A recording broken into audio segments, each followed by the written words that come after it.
Olá, boa tarde. Veja os destaques de hoje do portal da Assembleia. Ao vivo, as informações sobre o que foi debatido pelos deputados no plenário na Gibiaica nesta quinta-feira. Projeto de lei que tramita na Câmara dos Deputados quer taxar as grandes fortunas do país. A Escola do Legislativo retoma a oferta de cursos para os servidores da Alema. As sequelas deixadas pela Covid-19 continuam sendo um desafio para pacientes e médicos. E a rotina das crianças que nasceram durante a pandemia do novo coronavírus é agora no portal da Assembleia.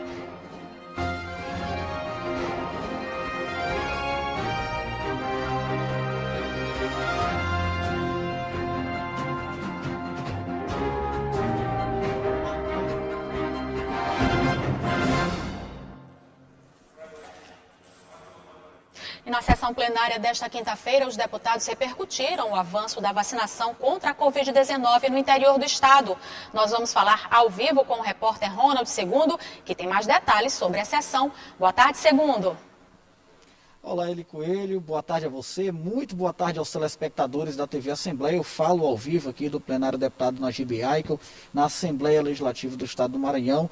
E lembro que as sessões plenárias aqui no Parlamento Maranhense estão acontecendo de maneira híbrida, como forma de reduzir os riscos de contaminação e propagação do novo coronavírus. Eli Coelho, isso possibilita os parlamentares a participarem tanto de casa, por meio da internet, quanto de maneira presencial. A sessão seguiu movimentada, esta é a última sessão plenária da semana. Estamos tendo sessões aqui no Parlamento Maranhense às terças, quartas e quintas, sempre a partir das 9h30 da manhã.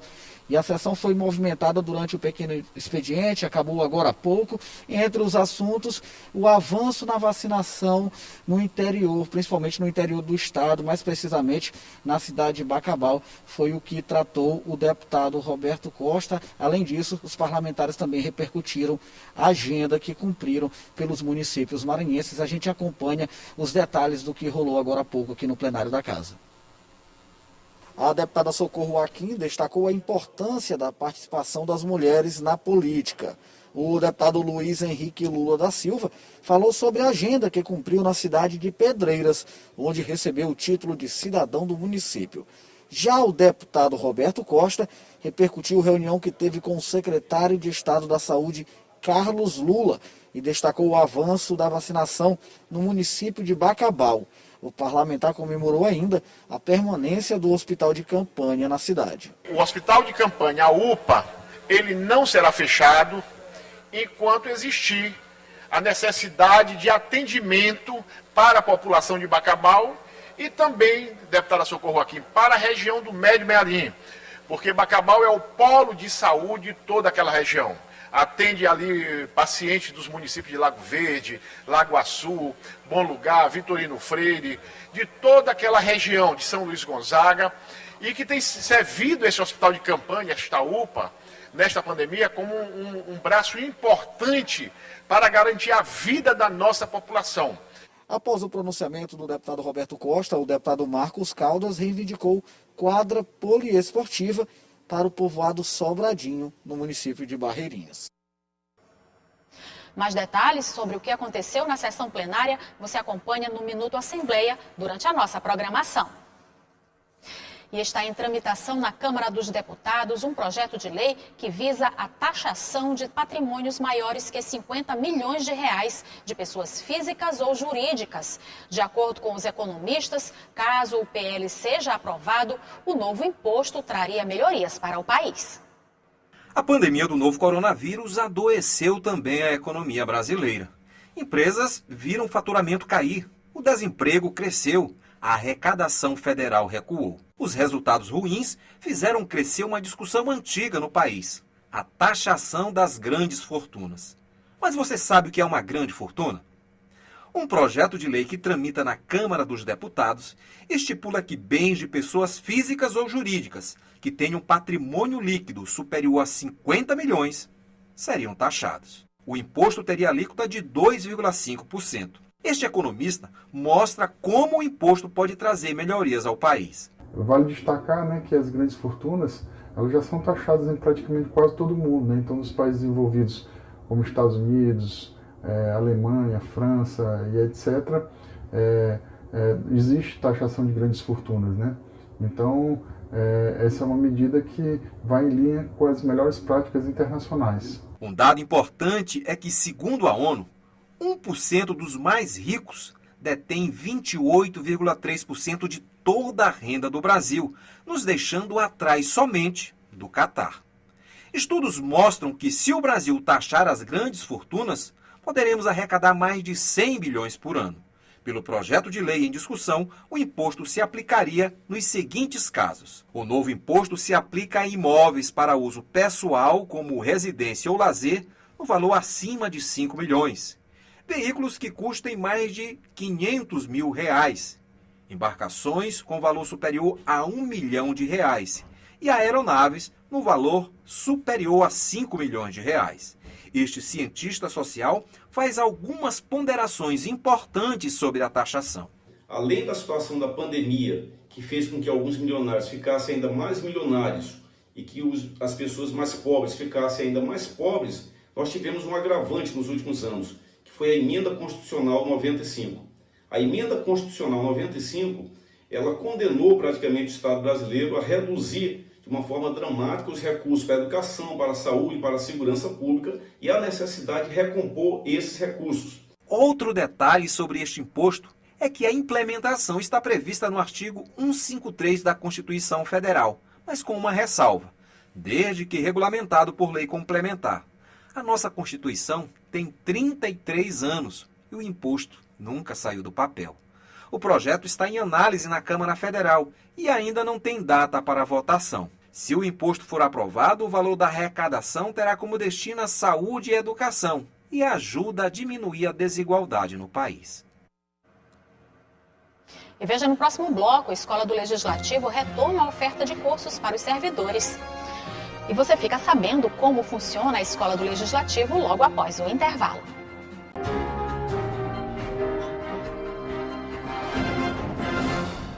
A Escola do Legislativo voltou a oferecer cursos de capacitação para servidores da Assembleia Legislativa do Maranhão. Neste primeiro momento, a oferta de vagas é para cursos na área da informática. Os servidores que participam da qualificação acreditam que os cursos ajudam a melhorar o desempenho do serviço desenvolvido na Casa Parlamentar. Foi assim que ficou a sala de aula da Escola do Legislativo durante a pandemia. Atendendo aos protocolos sanitários, alguns cursos foram suspensos. Mas agora o aperfeiçoamento está de volta. E servidores do Legislativo, como é o caso da Conceição, estão empolgados para aprimorar o conhecimento e melhorar o currículo. Ela já se inscreveu em um dos cursos ofertados neste segundo semestre. É sempre bom você fazer um curso, você aprender, né? Porque hoje em dia a gente tem que aprender de tudo um pouco. E quando eu vi aqui no computador que a Casa Legislativa, a escola, estava querendo dar curso ao servidor, eu resolvi logo me inscrever, né? Que é aprender sempre melhor para o servidor. A Escola do Legislativo faz a grade dos cursos de acordo com as demandas dos servidores. Para o mês de setembro, 2 cursos já estão programados: Comunicação e Oratória e Atendimento ao Público. A Escola do Legislativo funciona no Parlamento Estadual desde 2006 e foi criada para oferecer formação e aperfeiçoamento profissional aos servidores do Parlamento Estadual e também ao público externo. O coordenador administrativo observa que, neste momento de pandemia, apenas servidores poderão se inscrever nos cursos ofertados. No momento, só funcionário das assembleias. Nós, como teve esse problema da pandemia, só está podendo entrar funcionário, então vai ser um curso especificamente para funcionários. Para quem almeja o sucesso na carreira, o processo de qualificação deve ser alimentado de maneira constante. E este é o entendimento do Francisco. Diante das necessidades impostas pela sua função, ele buscou apoio na Escola do Legislativo. Minha expectativa é melhorar a qualidade do meu trabalho, reciclar algumas fórmulas que eu já esqueci, porque, como eu lhe disse, faz muitos anos que eu não mexia com Excel. E a minha intenção é dar um upgrade em termos de conhecimento para melhorar a qualidade do serviço prestado.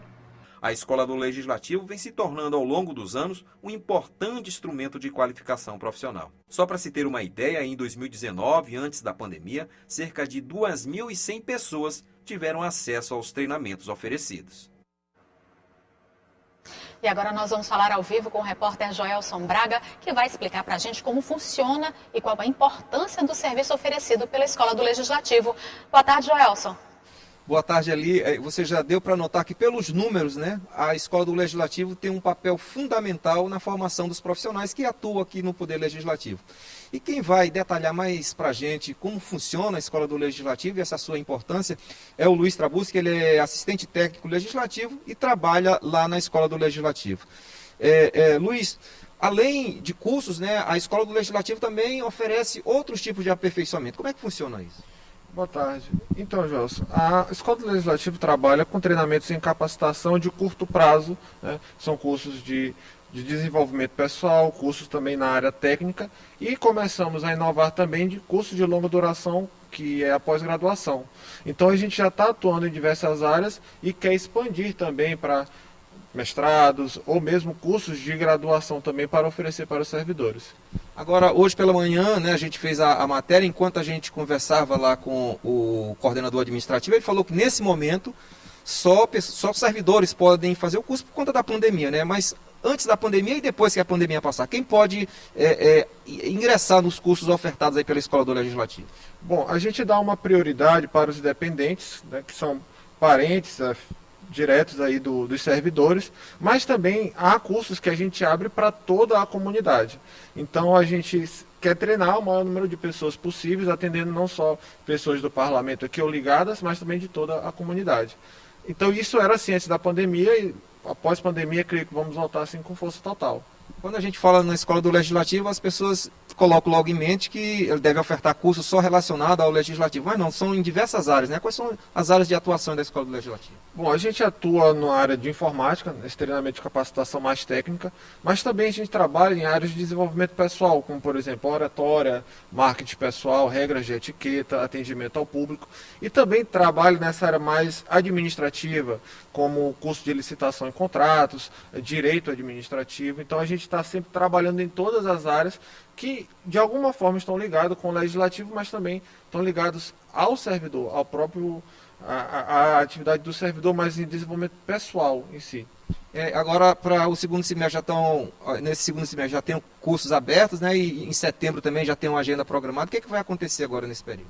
Bom, a gente está voltando aos poucos. Sabemos que alguns servidores ainda têm medo de retornar à sala de aula, mas assim, a gente tem essa vontade de também tratar de questões da mente, né?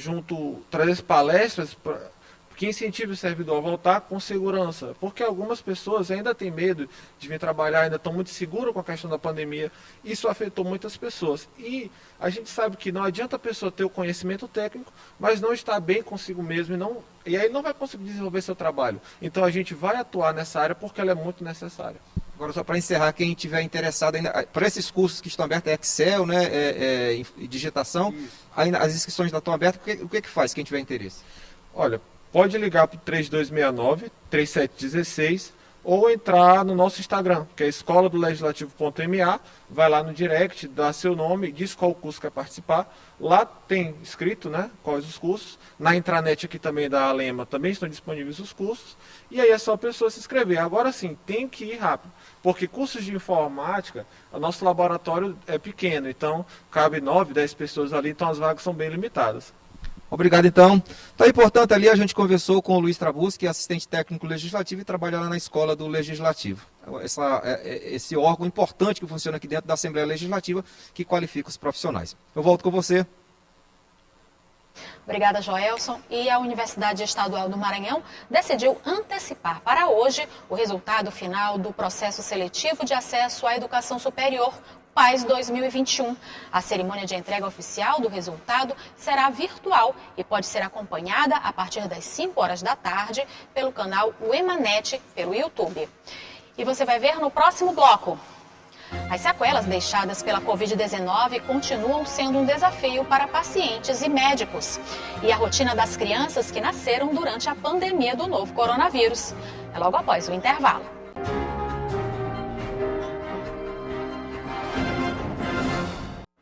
Um número significante de quem adoeceu pela Covid-19 se queixa de sequelas da doença. No Centro Especializado de Recuperação pós-Covid-19, as demandas são muitas, o que acaba sendo desafiante para médicos e também para os pacientes. O problema já é tão recorrente que no Maranhão, uma rede pública de saúde atende exclusivamente quem ainda enfrenta os problemas gerados pela Covid-19, as chamadas sequelas. Roniston é um deles. Ele conta a tensão que foi enfrentar o terrível novo coronavírus e diz como se sente agora com o tratamento. Graças a Deus, hoje eu tenho a minha motivação é muito maior ou totalmente superior àquela que eu tinha quando eu me internei. Entendeu? Hoje eu já brigo mais pela minha saúde, por algumas coisinhas simples do dia a dia que eu não tinha antigamente. E hoje, graças a Deus, eu estou levando bem em conta isso. Boa parte dos problemas por aqui está relacionada às condições respiratórias. Quase sempre quem passou pela Covid-19 relata o cansaço como uma das principais dificuldades que precisam ser tratadas. Muita falta de ar, cansaço, muitas dores nas minhas costas. Que quando eu andava, por exemplo, andava assim da minha rua para ir para um comércio, eu chegava cansada, muito cansada mesmo. Eu tive dificuldade de respiração, estava com muita dificuldade, muita fraqueza, muitas dores musculares então ainda estou um pouco com a limitação no meu braço, mas estou fazendo a fisioterapia. Estudos apontam que a maioria dos pacientes que desenvolveram a Covid-19 tem ou já teve algum tipo de sequela. No Centro Especializado de Recuperação pós-Covid, as demandas são muitas. É o que apontam os profissionais. O que mais aparece para a gente é o cansaço respiratório, o cansaço ao caminhar, ao sentar e levantar muitas vezes, ao falar muito. Onde as nossas entrevistas, quando a gente faz a avaliação, eles relatam muito cansaço. São pacientes que vêm com uma demanda bem grande e, infelizmente, mais na concentração mesmo de pacientes que têm muitos problemas a nível de fisioterapia respiratória, fisioterapia motora. Então, realmente o número ele é bem elevado e a Rede Cuidar ela é importantíssima para que a gente consiga ali ter uma reabilitação completa desse paciente, não só na parte clínica, mas na parte geral desse paciente. Um problema de saúde pública totalmente novo e com desafios muitas vezes ainda desconhecidos. Além dos fatores físicos, os emocionais também estão relacionados às sequelas da doença do novo coronavírus. E os tratamentos são diversos. A gente encaminha esses pacientes para fazer avaliações psiquiátricas, né, onde, havendo a necessidade, entra com a intervenção medicamentosa, né, que é muito necessário na maioria dos casos. Né. A gente está percebendo mesmo essa necessidade e a gente faz esse encaminhamento para o psiquiatra. Crianças que nasceram durante a pandemia da Covid-19 estão tendo rotinas bem diferentes da geração anterior. O comportamento dos filhos mudou por causa da necessidade de todos ficarem mais tempo em casa. O momento é desafiador e, ao contrário do que muita gente pensa, exige mais atenção dos pais. A Eloá tem 1 ano e 2 meses. Nasceu no começo da pandemia do novo coronavírus. A mãe lembra da tensão quando a filha caçula nasceu. Ela nasceu foi 3 de maio, né? No final da gravidez já veio aquela tensão. Eu, graças a Deus, tive o privilégio de poder ficar em casa, né? Sou servidora do Estado. E no final da gravidez já me entenderam como grupo de risco, né? Então já fui afastada, já pude ficar em casa. Estima-se que cerca de 2 milhões de crianças terão nascido no Brasil no período entre o início da pandemia e o fim deste ano. Nascer em uma época tão incomum pode influenciar de forma ampla os hábitos e as condições de vida dos pais e dessas crianças. O pai da Eloá observa que o comportamento dos filhos mudou com a necessidade de todos ficarem mais tempo em casa. Dá sim, dá para sentir um incômodo, eles ficam até zangados em lugares que no início tinha que usar máscara em todos os lugares, né? Mesmo criança, até sair a determinação que em alguns lugares criança não precisava usar. E eles ficavam muito agoniados. Às vezes, muitas das vezes a gente preferiu não ir para certos lugares, né? Mesmo tendo necessidade de ir, porque não tinha como ir com as crianças e eles não se sentiam bem.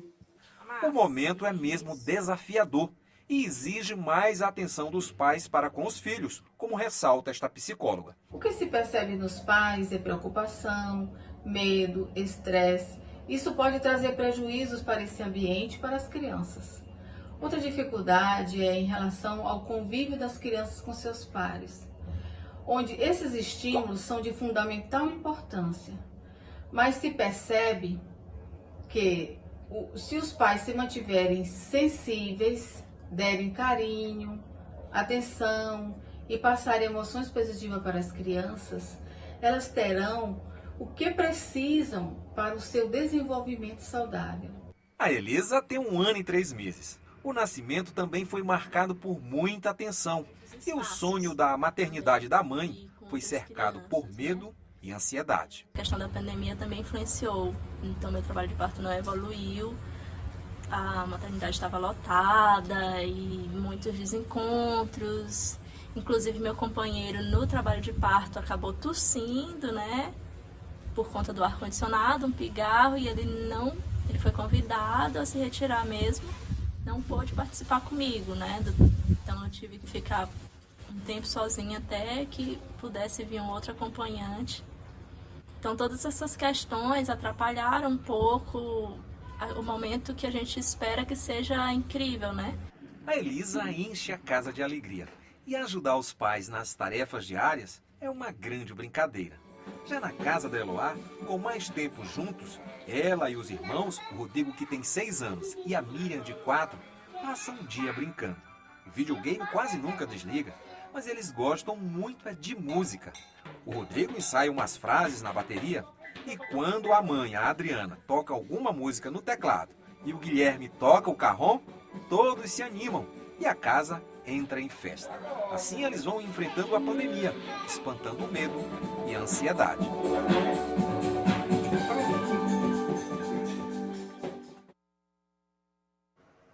O Portal da Assembleia fica por aqui. Para rever as reportagens de hoje, acesse o site al.ma.leg.br/tv. Uma ótima tarde para você.